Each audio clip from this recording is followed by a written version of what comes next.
All right, guys, we are back. I love you very much. Thank you so much for continuing the series. In this edition of the Ever-Present Origin, we are on page 294, the new mutation.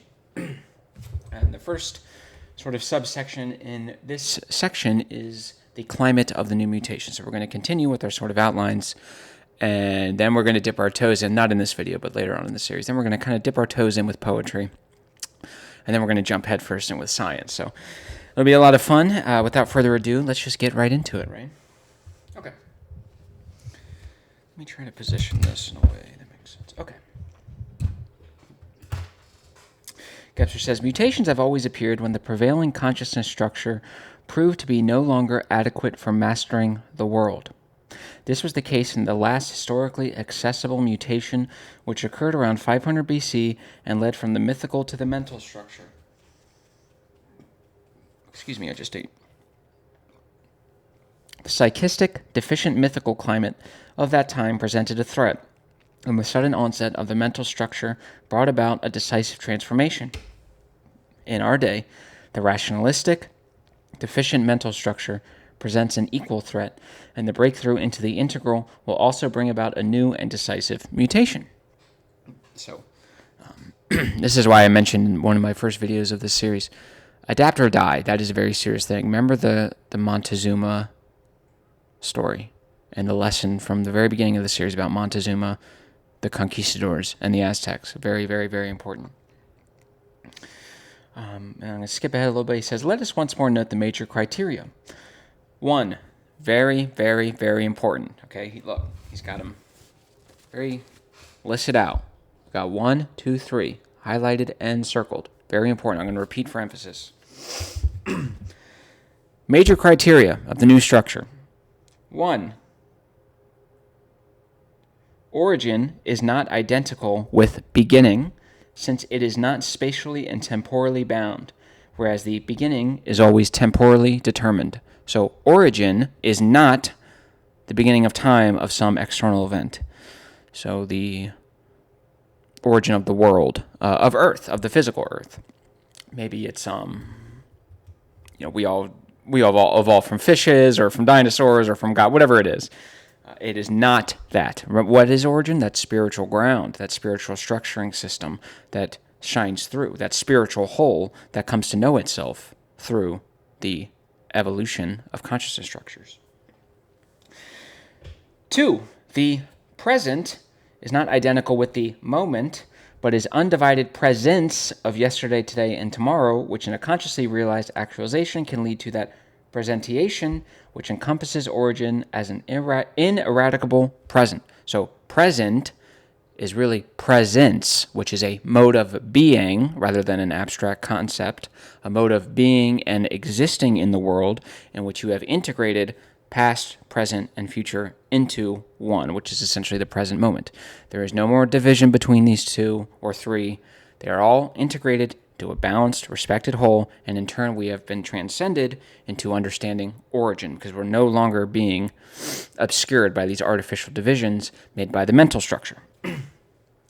3, the a-perspectival world is a world whose structure is not only jointly based in the pre-perspectival, unperspectival, and perspectival worlds, but also mutates out of them in its essential properties and possibilities while integrating these worlds and liberating itself from their exclusive validity. So what he's saying here is you cannot just view integral structure as a spatial accumulation. That would be foolish. That I get a little nervous that that's what Ken Wilber does. I don't hear him talk about time very much. I hear him talk about systems and what do they call them? Stages and integrals and all this stuff. But it really does kind of seem like he's taken this and he's just made it a spatial accumulation or a spatial amalgamation. That's not what it is. That's part of it. That is part of it. And I would say you guys probably already have that. This ability to step back, understand the modes of thought, understand the structures, integrate them, and kind of deploy them where they are. That's kind of that spatial accumulation, right? We're adding, in a spatial sense, another structure, which gives us new powers. That is part of it. That is part of it. That is not the whole. You must understand time as an intensity. And once you understand time as an intensity, we integrate everything I just mentioned and also transcend. and we're able to ascertain the qualitative immanence of things in addition to their 3D rational truths. Okay, so I'm going to skip ahead a little bit. He says, even the wish to infer, the large, indeed immense number of novelties in all areas of our today lives, as well as in the sciences and the arts, which are today at the disposal of a truly quote-unquote upset mankind, up-set. You are upset. What does that mean? There is a set static structure or order and has been upped. Interesting. I think the reason he points that out is the set part. That implies rationality. We're setting things, we're ordering things into a set structure, and now it's being upped, which means it's being taken apart. Interesting. Upset mankind would, by their very abundance, deluge anyone so bold as to regard these manifestations of a self-disintegrating world from a purely arbitrary standpoint. Even the wish to infer only their positive and constructive aspects is of little consequence despite good intentions, for such an attitude remains one-sided and fixed, and hence inadequate to the protracted demands of the restructuration of our reality. So, this is a key point. In integral, you can see the rationalism here, right? So, what do you say?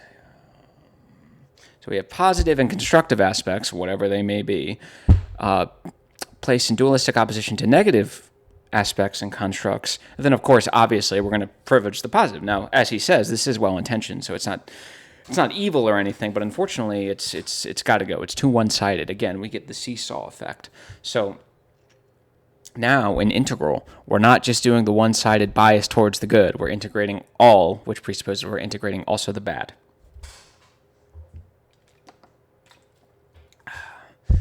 In those rare moments of real, and that means effectual, mutation, the criteria previously valid or enforced become, to a certain extent, invalid. Indeed, they are to a considerable degree illusory and irrelevant. At the moment of mutation, a previously latent aspect of the world is not just set free.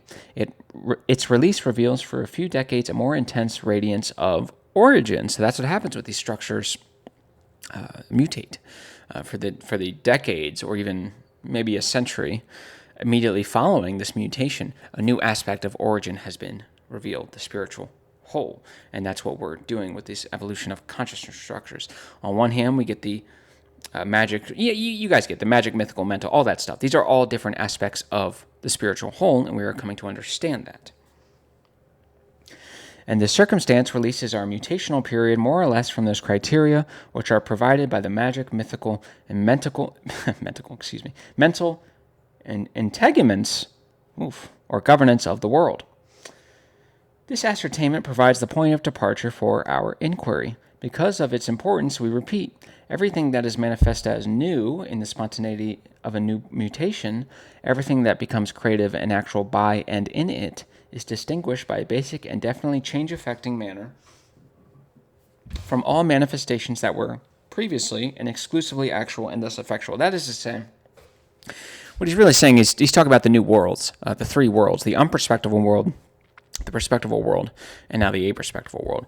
Each one of these is wholly distinct from the last. You will always have remnants of the one that preceded it, especially with integral consciousness. Because remember, these structures are not statically divided and separate from each other. They don't negate each other. They work in tandem. They're kind of a whole. So you always have that, but there is obviously a big difference between the perspectival world and the unperspectival world. So this is the importance of understanding this aperspectival world. Mutational periods are times of disturbance and even destruction. Hold on. Why is it oh, there we go. Mutational periods are times of disturbance and even destruction. The fact that a given vessel, in this case man, is compelled or enabled to realize an additional possibility of the world, causes first of all a shake-up of the previously existing, habitual, vital psychic, mental order. The resultant disorder, if it is not mastered on the strength of insight into the occurring mutation, brings on chaos rather than a restructuration and novel constellation of reality. So it's a fancy way of saying when a new mutation occurs and we are not aided by our knowledge of what is happening, destruction reigns, unfortunately. And of course, we are obviously seeing that destruction nowadays. Listen to this. The tendency towards chaos, decay, decline, disruption, the loss and renunciation of once legitimate values, and the rise of the devalued and worthless, which are all prominent expressions of our epoch, present major obstacles to the interpretation of manifestations of the new consciousness. So all these destructive aspects of this unconscious mutation, they act as obstacles. The loss of values. All these things make it more difficult for us to awaken integral consciousness. Now, it's a very interesting point he mentions here. Let's see what he says. He says, in the rise of the devalued and worthless. I wonder if this is sort of a premonition of postmodernism. I really do. And I wonder if this is a premonition of the Andy Warhols of the world, where they just take the Brillo box, or the Duchamps, where they take the urinal and they put it in a museum. And then when you say, hey, this is shit, they play this logic lord, abstract, intellectual superiority, elitist game on you, and you just don't get it. I'm a champagne sipping. I'm breaking the rules of art. Yeah, well, so does my 4-year-old freaking nephew. Does that make his shit? Can he get paid $10 million? That'd be nice. I wonder if that's part of it. I think, because of course he must have been around Duchamp when Duchamp put that urinal in the art in the museum. What was that, like the 20s? Like, surely Gebser he had to have been aware of that. There's no way Gebser, someone as artistically sophisticated as he wasn't aware of that. Everything is out of order. Even so-called positive attempts undertaken here and there to save humanity or Europe should be viewed for the most part with no less skepticism than the equally undeniable attempts to destroy mankind. So I'm going to save that point because we're going to talk about it later. When, in the course of the following pages, we are obliged to point repeatedly to phenomena of a predominantly negative character, it is not, and this must be emphasized, that we wish to be advocates of the ultra-modernist manifestations which pervade both everyday life and the arts and sciences. These manifestations we must accept for what they are, realities which we must consider as being not just meaningful, but also sensible and sense-fulfilling. If we do not, we will relinquish at the very outset all assurance of the continuation of the earth and of mankind. Thus, it is not a question of finding a positive side to the so-called negative manifestations, and this too must be emphasized.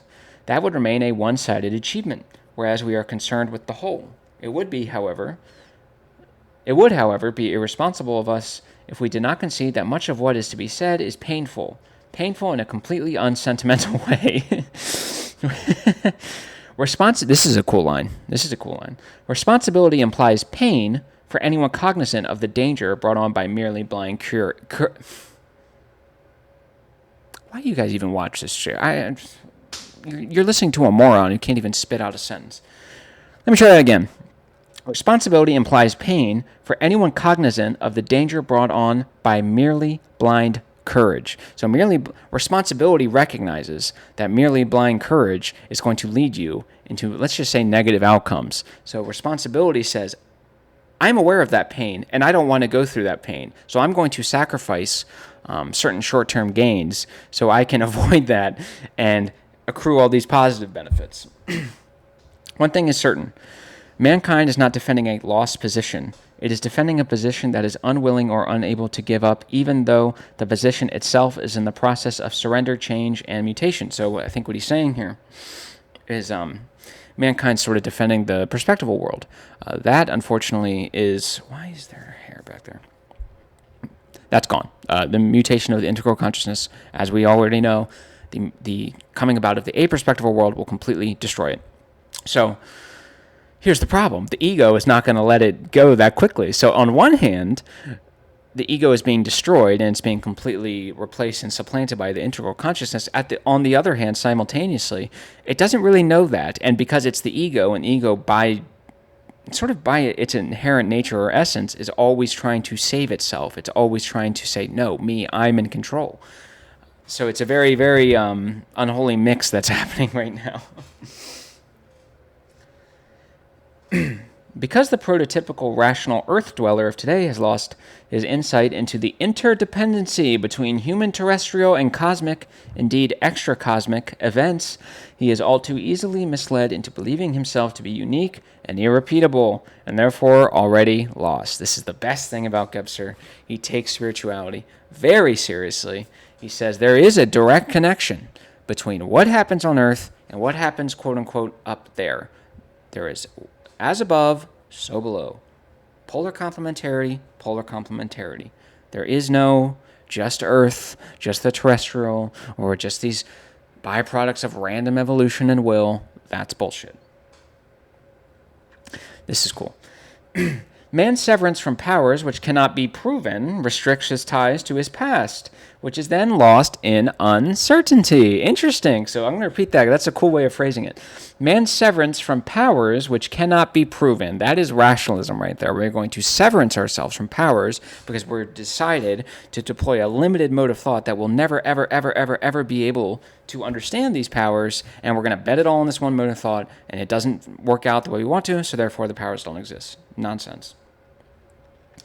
And we forfeit our past. Why do we forfeit our past? Because the past, at least in history, is all about these powers. It's all about the spiritual world. It's all about heaven. It's all about excavating the heavens.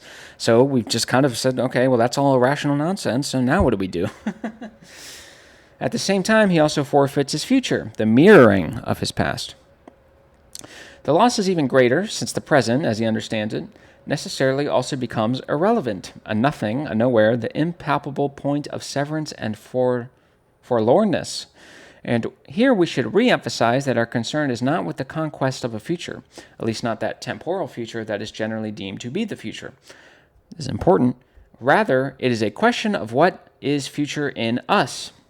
That is, what is present to the same degree that all past in us is present. So, when we talk about future here, and we talk about outlining the aperspectival world, we're not doing some crystal ball, not Nosferatu, what's the guy's name? I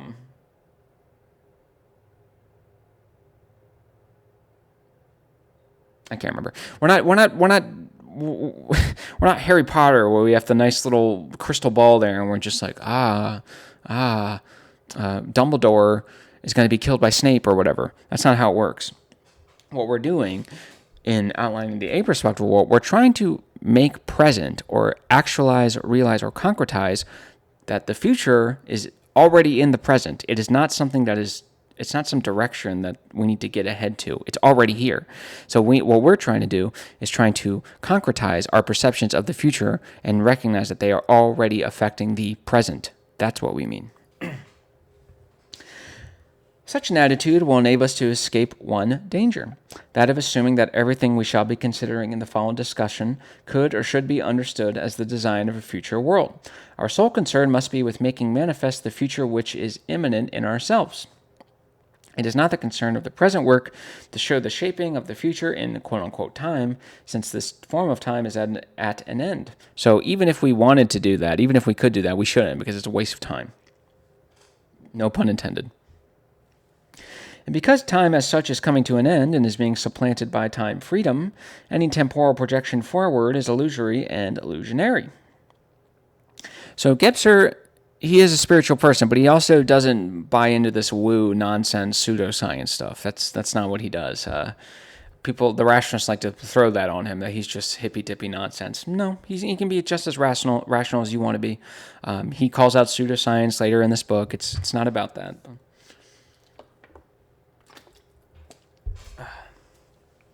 By maintaining this attitude, we escape yet another danger, that our discussion and deliberations on the manifestation of a new consciousness could in any way fix or determine the future, or that we are irresponsibly and intentionally spoiling or tampering with, and thus limiting and fettering, an event which is occurring of itself. No man is so unique, as some think, that he is ever able to take on such responsibility alone. So, even Gebser, as brilliant and intelligent and an erudite as he is, recognizes I am not so intelligent and bright and erudite that I can, one, rule the whole world and just everything's going to change based on my dictates. Some of you on the left could use a little bit of humbleness in this sense. Two, I don't have these powers to perfectly predict the future. That's not realistic. It's just, we're not in a movie, people. It's not how it works. Oh, this is fascinating. This is fascinating. He continues, there is yet a further aspect which is, so it seems, no longer present in the consciousness of most people today. The fact that during previous genuine mutational eras, powers or energies took shape in human form which visibly embodied and effected the respective mutational principles throughout long periods. Repeat. The fact that during previous genuine mutational eras, powers or energies took shape in human form, which visibly embodied and effected the respective mutational principle throughout long periods. The appearance of such figures as Zarathustra, Confucius, Xuanxu, Lao Tzu, Buddha, Mahavira, Socrates, Plato, and particularly Jesus Christ, precisely at the moment of a mutation, is not merely fortuitous. What is happening? What is he saying? He's saying that there are people out there who are spiritual or energies taken shape in human form. So when you have these brilliant guys, like Aristotle undeniably is one of these spiritual energies personified. So when these mutations mutate, when these structures mutate, what you will see is human beings that are really spiritual energies that are here to carry on the mutation, to bear the new mutation, just as Jesus Christ, remember, he walked on the water rather than water being life in the soul, that belonging to the mythical. So if you're in the mythical, you don't walk on the water. You're not above the water. You're in the water because you're in the soul. You're in the polar complementarity.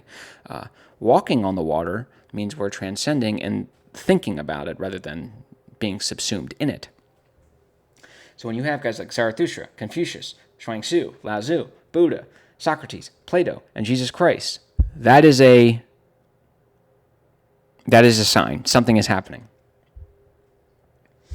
All prognostication, not to mention prophecy, aside, it will seem plausible that at the moment of the mutation now occurring, the mutation will also have its incarnation. Gebser is the incarnation. I sincerely do believe that. I really do believe that. I'm not joking. If he's going to say all those guys I just mentioned are spiritual energies and forces personified into a human being designed to effect and carry out the structures of mutation that they were brought in to carry out, is Gebser not the exact same thing? I think Gebser is the exact same thing. I mean, I could not think of a better person to understand and carry out the mutation of integral consciousness than Gebser. Can you name me one? I mean, Einstein I would put in there, definitely. I'd definitely throw Einstein in there. You could throw other people too, but I mean, who really understands it to the level that Gebser does? Interesting, fascinating stuff. So I wonder if Gebser realized that he was kind of indirectly speaking about himself. I do wonder when clearly he wrote these words. He from his perspective, he already believes what I just said, that the spirits can take on human personification. Yeah. Surely, the thought must have came into his mind that said, maybe I'm one of these bad boys. But then, he wants to kill the ego. So here's another thing. We're going to talk a little about the axial age. Now, the axial age, I can't remember the exact figures. It was this period of time where all these thinkers popped up. I think it was Pythagoras, Akhenaten maybe that was earlier. It was Pythagoras, Confucius, and a few other thinkers. If you want to look it up, I think Karl Jaspers talked about it. So what they did is they provided the individual or citizen with a religion or spiritual cosmology or way of doing things that was separate from the apparatus of the state, where you didn't need the state and the state enforced religion to achieve spiritual salvation. And this, in many ways, could be like a new axial age. I think we're almost going through a new axial age with Steiner, with Sri Aurobindo, with Jean Gebser, with Teilhard de Chardin. These are people who are saying, hey, I'm giving you the key to spiritual success here. And it's completely divorced from any sort of, you don't have to go to the church, you don't have to go to the government, you don't have to go to your society, you don't have to do any of that. So keep your eye out for stuff like that. But it will be implicit from our subsequent discussion that this incarnation will differ in kind and essence, since it must manifest itself not in time, but in time freedom, and will be transparent. The possibility of mutation appropriate to space and time-free diaphaneity should not be overlooked. Soon we will witness the rise of some potentate or dictator who will pass himself off as a savior or healer and allow himself to be worshipped as such. But anyone who does this in the days to come, and is thereby confined to time and visible in it, has nothing to do with the true manifestation of the one who, in time-free transparency, will make the future present. So if you have someone, a dictator, kind of authoritarian, strong-arm type, and they're here to save civilization, well, one, save it from what? Impending doom? Impending doom in what sense? From extensity? Time as an extensity? Because if you're treating time as an extensity, we can already tell you're not an integral, right? Because you're doing this rational stuff. Two, if I'm here to save civilization, which I think I actually might have mentioned in one of my first videos in this series, so maybe I'll change my mind here. But if I'm here to save civilization, that sort of presupposes a high level of ego, don't you think? I am here to do it. Only I can do it. Only I can save civilization. You want to be very careful for that, and that is going to come. You could argue it's kind of like Trump, I guess, with the Make America Great Again, but I actually think something far worse than that is going to come. I think you really will have this Caesar type who just does not care, and they will use the military. Some general type will just come in and be like, yeah, we're done with this. The one who remains confined in time will thus be less than a mere adversary. He will be the ruinous expression of man's ultimate alienation from himself and the world. Let's see.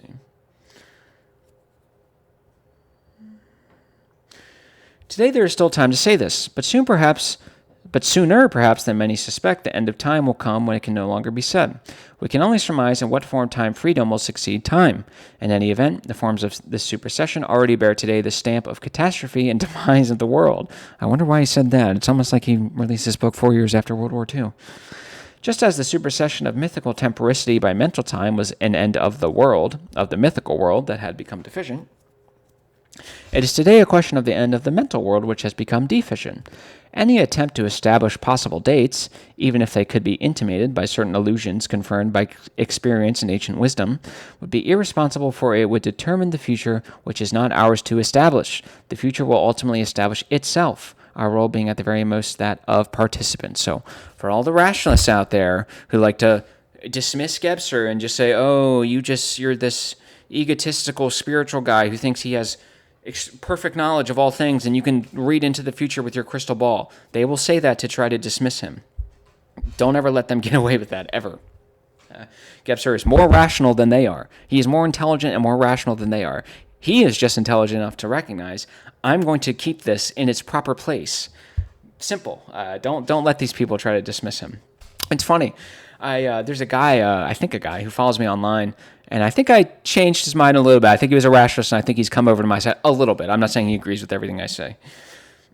But I saw him on yesterday online getting into an argument with someone, a rationalist, and it was about just philosophy stuff, subject, object, objectivity, subjectivity stuff. And my follower, I guess, the person I was engaging with, they were given some really good integral stuff, or at least that's the way I perceived it. And it was funny, the responses the guy had to him, because he was nice about it, and he was cool, but he wasn't like a dick or anything, but he was like, you're just giving me this hippy-dippy nonsense, because it either, he even said either or, it either has to be this or it has to be that, and they just don't get it. They just don't get it. They don't get that it's a projection. That can be useful, but it's also up to us to determine whether it's useful or not. So the point of that is just know, you're going to be, if you start giving this integral consciousness off, which you should, the whole point of this series is to empower you guys to go out in the world so you can stop letting the rationalists just kind of ruin everything, and you can live a more spiritually and materially fulfilled life. If you do this, they will denounce you as hippy-dippy, spiritual, irrational. Why? Because you're working with a new dimension, or even if you're not working with the new dimension of time as an intensity, even if you're just viewing it as the spatial accumulation that we talked about earlier, you're still going to be miles ahead of these guys. You're still going to understand that there are different ways, right, of relating objects to each other. You can retract these and project these. You're still going to be miles ahead. So just kind of keep that in mind. Don't let these people who don't, it's people outside the club telling you what the club is like inside. They're never going to be able to say it. Don't worry about it. Excuse me. But one thing must be said. The coming decades, this is a little disheartening. But one thing must be said. The coming decades will decide whether the fundamental transformation will occur during the next 2 generations or not for the next 2 millennia. Since the decisive role in this event will be played by the spiritual, which is not earthbound like the vital, destiny-bound like the psychic, nor causally linked like the mental, and since the spiritual may well precipitate the mutations, it is of signal importance whether or not the strength achieved by our consciousness will comprehend the originary presence of the spiritual. I think what Gebser is saying is here, there is no improving things through efficient integral consciousness without a strong respect for the spiritual. And you should have a respect for the spiritual because that's what origin is. It is that spiritual whole that these structures mutate out of.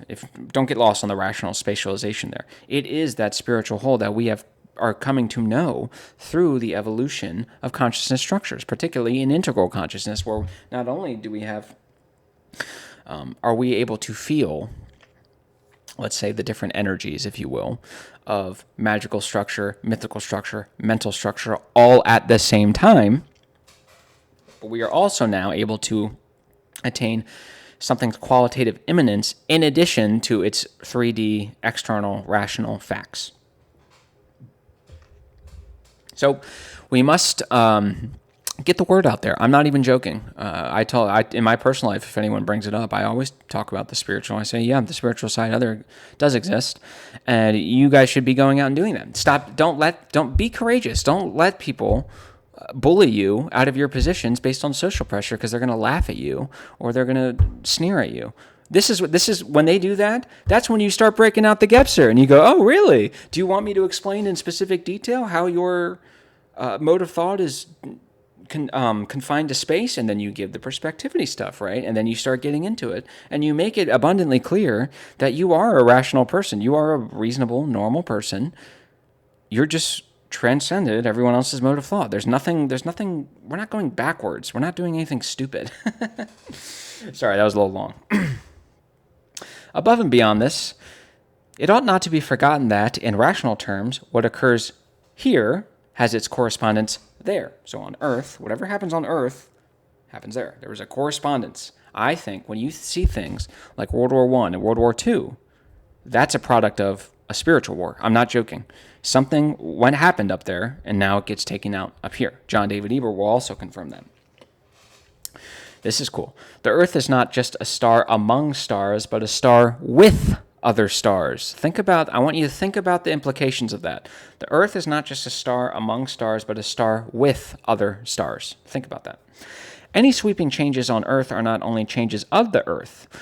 They not only occur here on Earth, but also there. Whether the changes taking place here initiate similar ones yonder, or whether the changes in the yonder initiate the changes here, is an idle question for anyone aware of the undeniable interconnection of materialized phenomena of which the Earth, like every other star, is a part. Brilliantly said. Beautiful. We must concrete the spiritual. We must take it seriously. We have to take it deadly seriously because whether we take it seriously or not kind of determines whether at least Western civilization gets destroyed. Again, the Montezuma example that I mentioned in other videos. It's adapt or die. There's really no getting around it. How mankind decides in the coming decades, or how it will devolve on mankind over the next few decades to be able to decide, and how it will be possible for mankind to endure and sustain the strength that is acute in the occurring mutation. On this will depend on how the law of the earth will be fulfilled. If mankind can endure the new tensions that are becoming acute as a result of the eruption of new heavens and the earth's migration through new regions of the universe, tensions which are becoming acute on the earth and thus in man as well, then the impending collapse will only mean the end of the exclusive validity of the hetero-dominant mental structure.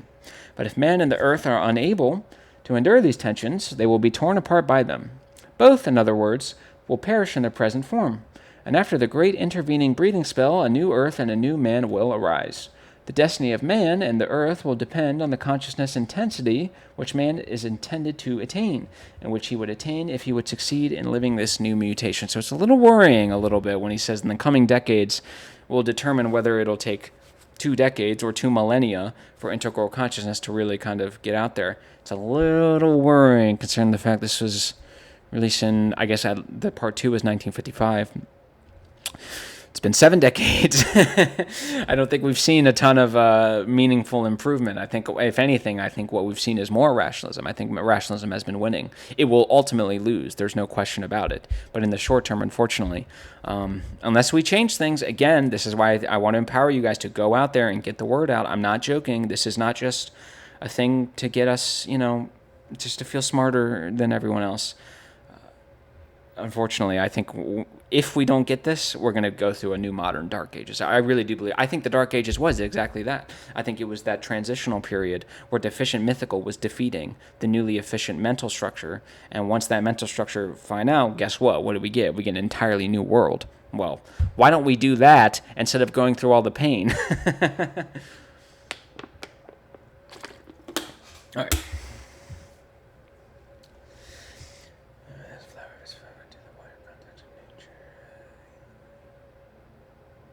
In any event, the temporal moment, that is to say the point of finality, which is set for time, has a visibly prominent role.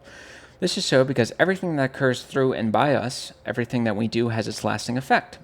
Because what is done here can only be undone here. Because we are in one way or another bound to the earth, and because misdeeds must be resolved here where they took place, whether in life or in death, where they engendered fruitlessness or where they engendered fruitfulness or barrenness in time and space. Is this Gebser pointing towards reincarnation? I think it is. Think about this. I will admit this is just my interpretation. I could be wrong. Well, think about what he's saying. Because what is done here can only be undone here, be here undone. Because we are in one way or another bound to the earth. And because misdeeds must be resolved here where they took place. Interesting. So if there's any misdeed that is unresolved on earth, it sounds like he's saying we're going to have another opportunity. I don't see how you could possibly view that without believing in reincarnation. Therefore, it cannot be a matter of indifference to someone who lives in clarity whether or not he will once again be given a time span, whether he will be permitted to turn this span here into time freedom, or whether he is appointed to sink unchanged below the limits of effectuality as an unsuccessful attempt of the wider context of nature rather than as the flower of its fulfillment. Interesting. So I guess start thinking about reincarnation. That's some interesting. I already believe in reincarnation because of Rudolf Steiner's understanding of all this stuff. But it's interesting. I think that, of course, Rudolf Steiner got that from Indian spirituality. So I'm not saying it's not. The Indians did get that right, and I will say the Indians. I think they're infinitely superior, almost to every other civilization, at least from my understanding, when it comes to spiritual matters. I think they do it the best. Arguably too good to the point where it gets so complex where it's like I feel overwhelmed. But yeah, interesting stuff. In this connection, it is necessary once again to mention our fundamental position. Our deliberations on the manifestations of the new consciousness, which permit the inference of a concretion of the spiritual, do not refer to their visible temporal manifestations, but to their time-free possibility in us and in the world. They refer to the original constellation of consciousness as it mutates to itself consciousness and its manifestation in man. The only subject of our inquiry, the subject which is to be clarified, is that which today is visible as the first manifestation of a time-free consciousness. I'm going to skip ahead a little bit. It is important for us to take note of this. I skipped ahead, so don't worry. It's important for us to take note of this, since if we do not understand this constellation, our deliberations here will lose their inherent value for our lives. The forms and concomitant manifestations which the mutational breaking forth in earthly events will assume are predominantly, indeed primarily, dependent on us, the bearers of the mutation on the terrestrial plane. So there is a polar complementarity happening here. So Origin is trying to work its magic, but it's kind of one half of the whole here. Just as, think of it like an instrument. So I have my tuba. The tuba means absolutely nothing unless I am playing it in a particular way, and then it makes sounds, right? But the instrument also confers a level of talent on the musician, because the musician, unless they have a good voice, can't really express their talent. So the musician picks up the tuba, plays into it, it obviously releases sound, and then the musician takes that sound, and then uses it for new notes and new songs and stuff. There's a polar complementarity here. The musician is nothing without its instrument, and the instrument is nothing without the musician. The musician uses the instrument as a tool, or as a matter of polar complementarity, and the instrument can't make any noise without a musician, right? So it's kind of like the Earth. The origin is using us kind of as the instrument, but the instrument needs to help, right? There has to be a polar complementarity. Whether the mutation can take place to us and in us, and this means to our present mankind, or whether it will be fulfilled on a later mankind, this lies to a great extent in our hand, although our participation and responsibility must not be construed in anthropocentric terms. Stated in another way, the question of the how and when of the mutation is inseparable from the other question. Will we be privileged by our perseverance to participate in the co-formation of the emerging new mutation through our conscious completion of the necessary coming to awareness? Or stated yet a third way, what is of immediate importance is not the future in its temporal and external aspect, but its presence in us. So again, the instrument and the musician. We are going to have to take an active role as an agent in the bearing of this new structure. So it is up to you to meet origin where it is. You have to find the balance between making happen and letting happen, which presupposes that you are going to actively and consciously try to avoid falling into the pitfalls of the deficient aspects of the other structures. Part 1 of the present work has corroborated our first guiding principle. Quote, latency, what is concealed, is the demonstrable presence of the future. Its validity became evident according to the symmetry of structure, to cite but one example, whereby the temporal component, as we might call it, was subject to a continuous transformation throughout the various mutations, a transformation that is necessarily a predisposition in us from origin as an actuality in order that it can manifest itself each time in a different form. So time was always in here. It was always latent within us. And you can see how time takes on a new interpretation through the structures. Of course, magic, it's timeless. Mythical, it's temporality. Mental, it's this rational spatial time. And then integral, it's time freedom, time as an intensity. But the point is, time was latent. And it was an aspect that must be understood differently through these different evolutions or mutations of consciousness. And this, my friend, is origin coming to consciousness of itself through and by man. Let's see. And only our clear understanding of the fact that the concept of time no longer has exclusive significance in the incipient aperspectival world where time freedom is characteristic can prevent us from mistaking the phenomena we are to consider. This actuality is of decisive importance because the spiritual, and it is the concretion of the spiritual which forms the principal subject of this second part of our work, can only become evident if we are successful in superseding the three-dimensional coordinate system in which only visible things are valid and relevant. And you must attempt to perceive four-dimensional integrality, which is space and time free. Only this space-time freedom, only quote-unquote in, don't get lost on the spatialization, it is the transparency of the spiritual, the diaphanon perceptible, for it cannot be manifest in any visible form. We must, in other words, achieve the new integral structure without forfeiting the efficient forms of the previous structures. Repeat for emphasis. We must, in other words, achieve the new integral structure without forfeiting the efficient forms of the previous structures. Absolutely beautifully said. If we are able to fully effect this integration, if our consciousness is successful in achieving the incrementation of dimensions and mutation, which in this instance opens up everything in its entirety, the second of our guiding principles will become evident. Transparency, diaphaneity, is the form of manifestation, epiphany of the spiritual. It is the understandable error of our present-day rationality to think that the uncontrollable frenzy of events could be contained by power, agreements, compromise, reform, or revitalization. In such instances, it is always assumed that man is himself the shaper of the future. But anyone who indulges in this mistaken anthropocentric belief, this illusion proceeding from rational hubris, should be resigned to, quote, the end with terror. So human beings, you need to humble yourself a little bit. You need to drop this rational ego. You are not the only agent in this world. You are not the only force or factor in this world that affects change. As a matter of fact, this book has kind of shown, as long as you're lost in the deficient structures of any particular structure, you're not even close.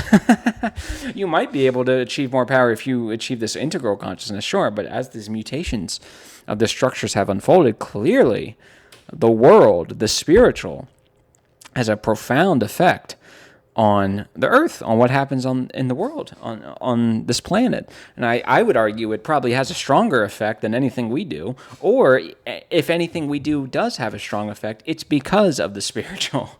So we need to drop this rational hubris that we are the only affecting agents in history. It's just rational ego. It's just not true. He would be correct in only one respect. An end is approaching, namely the end of his epoch.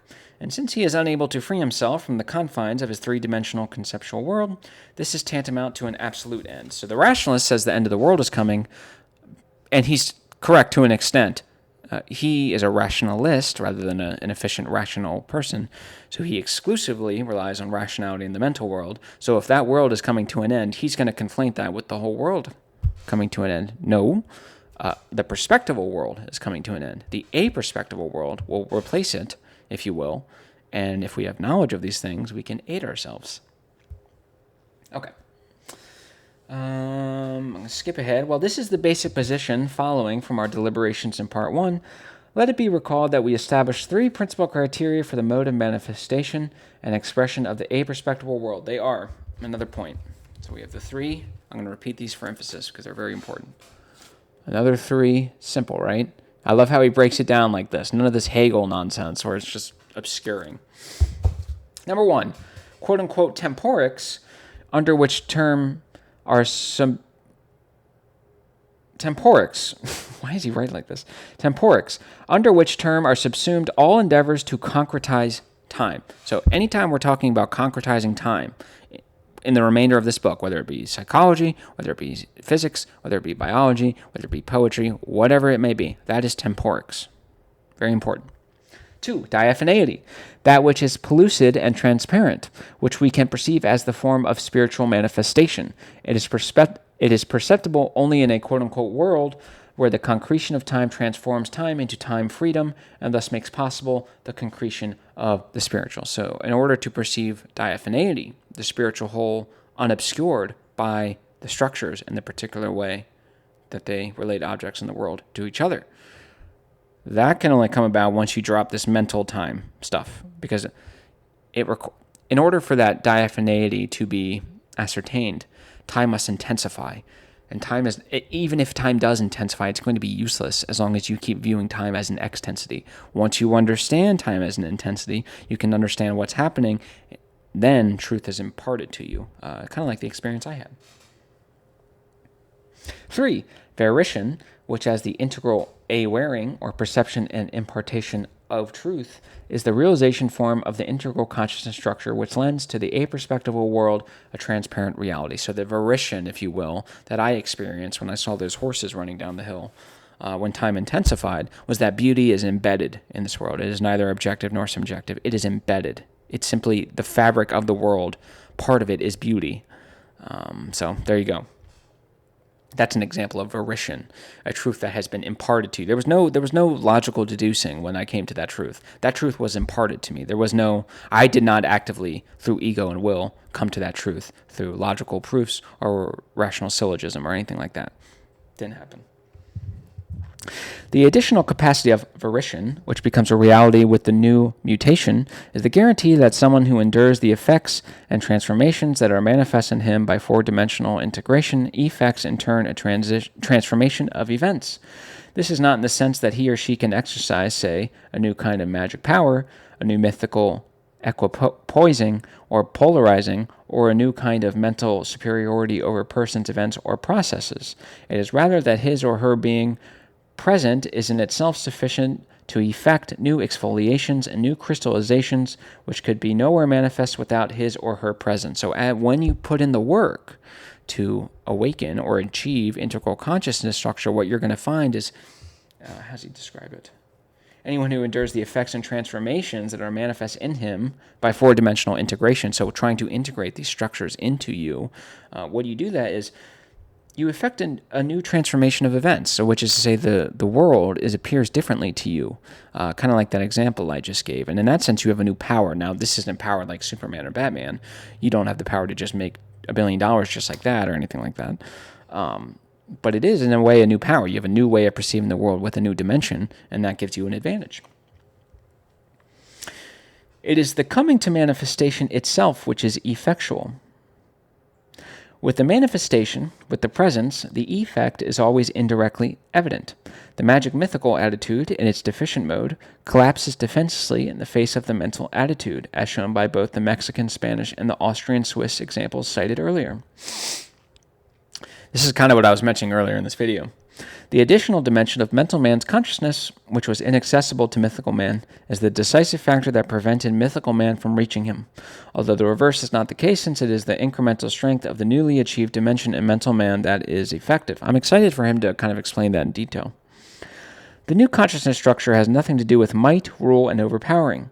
Thus, it cannot be striven for, only elicited or awakened. Very, very, very, very important. You cannot willfully ego achieve origin or integral consciousness. We are transcending that. That's rational stuff, okay? So if you do that, I'll tell you exactly what's going to happen. You're going to get frustrated, you're going to become embittered, and you're going to give up. Do not do that. Again, everything, you have to let go a little bit. Let go. Let the world work its magic. It's your job to guard yourself against falling too hard into one of the structures, keeping your consciousness open, keeping it awakened, understanding everything, understanding the different structures, how they affect you and all this stuff, and then finding the balance between letting happen and making happen. So there are some things you can do. There are some things where you can try to affect your perception. When you're perceiving something, you can say, am I viewing this in a mental way or a magical way? Okay, well, let's say I'm doing it in a mental way. Well, how about I include this with a mythical way? How would I view this in the mythical way? Then how would I feel? How would I feel if I felt one with the thing, as in the magical way? And then think about this. How would I feel if all of these all happen simultaneously? If all these perceptions were simultaneously present? That's where the beauty happens. None of this, I must achieve. And then even then, you have to wait. You have to let these things happen. There are little things you can do, but you can't go too far. It's not just this thing where if I just do this syllogism, I'm going to find it. It's not going to happen. Anyone who strives for it, intending to attain it mentally, is condemned to failure at the outset. This is also true of those who think that mere desire and power of imagination, that is, mythically tinged volition, are sufficient to fully effect the new mutation. They are not. If mental is not going to get you there, deficient mythical surely as hell ain't going to get you there. And it is equally true of those who believe that they can master the mutation by some machination, for they simply revert to magic compulsion and constraint. What is needed is care, a great deal of patience, and the laying aside of many preconceived opinions, wishful dreams, and the blind sway of demands. Very, very, very important. You need to have patience. Well, the last thing you should do is trying to willfully achieve integral consciousness through a set period of time as an extensity. The worst thing you could do is this mental ego, I'm going to do it all myself, and I'm going to do it within 2 weeks, because that's how it works. You have wholly, profoundly misunderstood what integral consciousness is. It is a integrating of the spiritual, which has its own agency. It is your job to meet it where it is, okay? Don't try too hard. And be patient. Do not get frustrated. I got frustrated. I got very embittered at some point. I almost quit this series because I worried that this was all going to be some bullshit, and I felt like I was pulling the rug from under you. But then I had that mere moment of origin, and everything changed.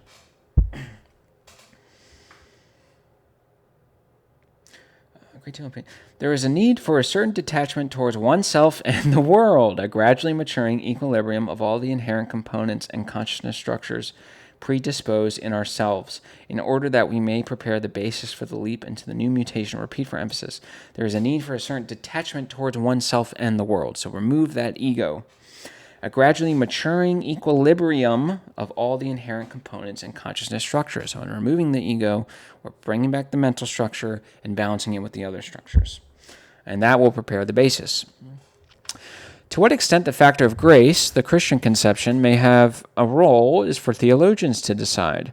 It is not for us to be concerned whether the element of grace is an aid to liberating us from the anthropocentric mental attitude, nor should we attempt to invest it with an efficacy as if it had elected the chosen and exalted them to a higher state. So don't think that if you've been awakened to integral consciousness, to be clear, given enough time, everyone will be awakened to integral consciousness. So you're not special, buddy. You're don't know. We are all spiritual energy. I understand some of us might be on a different track. Some of us might have different abilities. You are not better than everyone. You are not superior necessarily. In some way you are, but you need to really watch that ego. The last thing I want you to do is take all this stuff and then go start a cult and, just indulge in your ego, essentially. That's the last thing that you should be doing. It cannot, in the first place, be determined or assessed in spatial terms. And in the second, it makes no claim to be an outgrowth of something elevated. Lastly, it is an integral structure where such valuations as 3, 2, or one-dimensional are irrelevant. Whereas the deliberations so far have dealt with the climate of the new mutation, we must now turn our attention to its dominant motif. This means that we must now venture an answer to the question of the why and whither of our critical juncture. So next section will be the theme of the new mutation. Love you guys. You guys are the best. We'll finish it here today, and then I'll see you guys next week. Hopefully I'll see you later this week if you guys are interested in my rationalism series. In my Seeing the World Integrally series, I got some time off work this week, so hopefully I'll be able to get some of that done. I love you guys. You guys are the best. Hope you guys are enjoying things, and I will see you soon. Thank you.